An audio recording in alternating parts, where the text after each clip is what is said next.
نبی علیہ الصلوۃ والسلام نے کچھ دعائیں امت کو سکھائیں جن کو مسنون ادعیہ کہا جاتا ہے. ہمیں ان کی برکتوں کا اندازہ ہی نہیں ہے، تبھی تو ہم کبھی عملیات والے کے پیچھے بھاگتے ہیں، کبھی تعویذ والے کے پیچھے بھاگتے ہیں، کبھی اس سے پڑھنے کا عمل مانگتے ہیں، کبھی اس سے پڑھنے کا عمل مانگتے ہیں.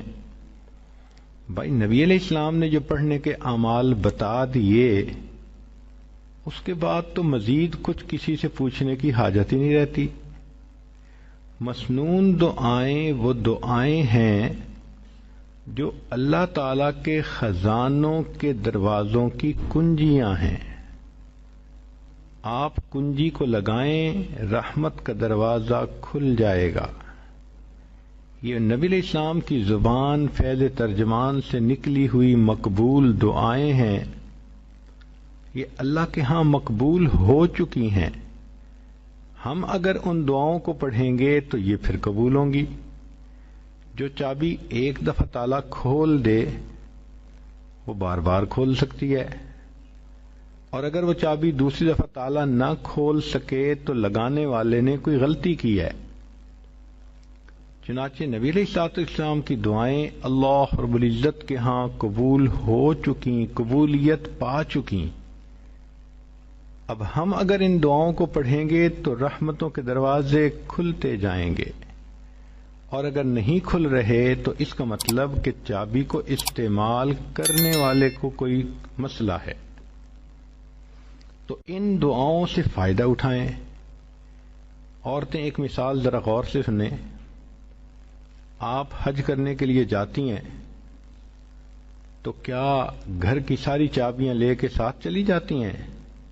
نہیں، چابیاں پیچھے چھوڑ جاتی ہیں. بڑی بیٹی کو سمجھا جاتی ہیں، بہو کو سمجھاتی ہیں، بیٹا تم ایسے یہ کر لینا، ضرورت ہو تو ایسے کر لینا.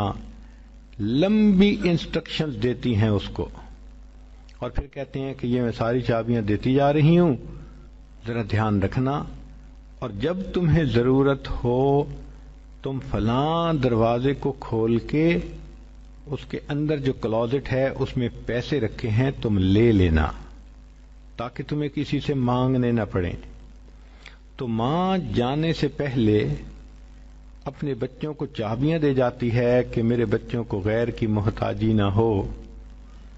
بالکل یہی مثال ہے.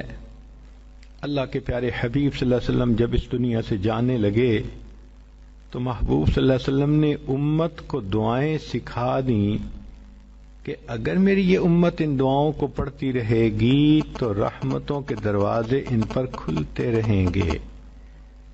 حدیث مبارکہ میں ہے کہ جبریل کہ اللہ تعالیٰ نے ملک الموت کو بھیجا نبی علیہ السلام کے پاس.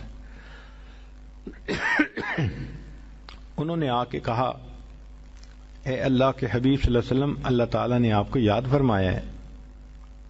تو نبی علیہ السلام نے کوشچن پوچھا کہ ملک الموت اللہ تعالیٰ سے پوچھ کے مجھے یہ بتاؤ کہ میرے بعد میری امت کا کیا حال ہوگا. تو رب کریم نے فرمایا کہ میرے محبوب، ہم آپ کے بعد آپ کی امت کو بے سہارا نہیں چھوڑیں گے. تب نبی علیہ السلام نے فرمایا اچھا اب میں اللہ کے پاس جانے کے لیے تیار ہوں. تو اللہ تعالیٰ کے حبیب صلی اللہ علیہ وسلم امت کو بے سہارا چھوڑ کے نہیں گئے، سارے انتظام کر گئے کہ اگر میری امت کو کوئی بھی ضرورت ہوگی یہ مسنون دعا پڑھیں اور ان کے مشکل کام ٹھیک ہو جائیں، اٹکے کام آسان ہو جائیں. سارا کچھ نبی علیہ الصلوۃ والسلام نے ہمیں بتا دیا.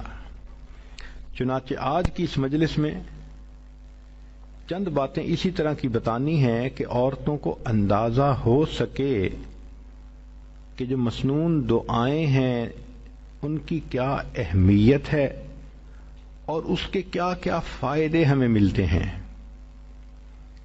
سب سے پہلی چیز ذہن میں یہ آتی ہے کہ میں کوئی ایسا عمل کر لوں کہ وقت تو تھوڑا لگے اور اجر بہت زیادہ ملے. چنانچہ توجہ سے سنیے. مسلم شریف کی روایت ہے نبی علیہ الصلوۃ والسلام فجر کی نماز پڑھنے کے لیے جب مسجد میں جانے لگے تو آپ کی زوجہ جویریہ رضی اللہ تعالی عنہا وہ مصلی پر بیٹھی تھیں، تسبیح پڑھ رہی تھیں۔ چنانچہ نبی علیہ الصلوۃ والسلام نے جا کر فجر کی نماز پڑھائی۔ پھر آپ کی عادت مبارکہ تھی کہ بیٹھتے تھے تو صحابہ قریب ہو جاتے تھے تو کچھ اپنی حال احوال سناتے تھے اور پوچھتے تھے، تو نبی علیہ الصلوۃ والسلام نے وہاں پر صحابہ کے ساتھ تھوڑی دیر مجلس بھی فرمائی، پھر اشراق کی نماز ادا فرمائی۔ تو اشراق پڑھنے کے بعد نبی علیہ السلام جب گھر تشریف لائے تو جویریہ رضی اللہ تعالی عنہا وہاں بیٹھی ہوئی تھیں۔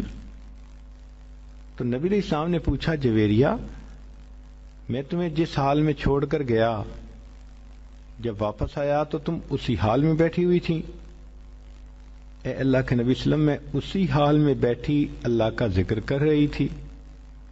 تو نبی علیہ السلام نے فرمایا، جویریہ میں تمہیں 3 کلمات سکھا دیتا ہوں، ایک کلمہ سکھا دیتا ہوں، تم اس کو 3 مرتبہ پڑھ لیا کرو، تمہیں فجر سے لے کے اشراق تک کی عبادت کا ثواب مل جائے گا۔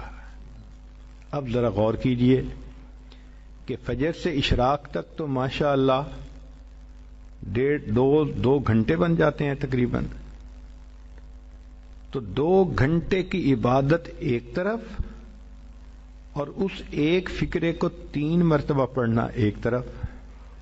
3 مرتبہ پڑھنے میں 3 منٹ نہیں لگتے، 2 منٹ میں وہ فکرہ 3 مرتبہ پڑھا جا سکتا ہے۔ یوں کہہ سکتی ہیں کہ 2 منٹ میں آپ چاہیں تو فجر سے لے کے اشراق تک کی عبادت کا ثواب مل سکتا ہے۔ اس کو ابو داؤد شریف نے بھی روایت کیا۔ اب وہ فکرہ کون سا ہے، ذرا توجہ سے سنیے۔ نبی علیہ السلام نے سکھایا، سبحان اللہ و بحمدہ عدد خلقہ ورضا نفسہ وزینت عرشہ ومداد کلماتہ۔ یہ چھوٹا سا جملہ ہے، اس کو اگر آپ یاد کر کے 3 مرتبہ روزانہ پڑھ لیا کریں تو فجر سے لے کے اشراق تک کی عبادت کا ثواب مل جائے گا۔ انویسٹمنٹ تھوڑی، پروفٹ زیادہ۔ ترمذی شریف کی روایت ہے کہ حضرت عمر رضی اللہ تعالیٰ عنہ نے نقل کیا، نبی علیہ السلام نے فرمایا، جو شخص بازار سے گزرتے وقت یہ دعا پڑھے اس کو 10 لاکھ نیکیاں ملیں گی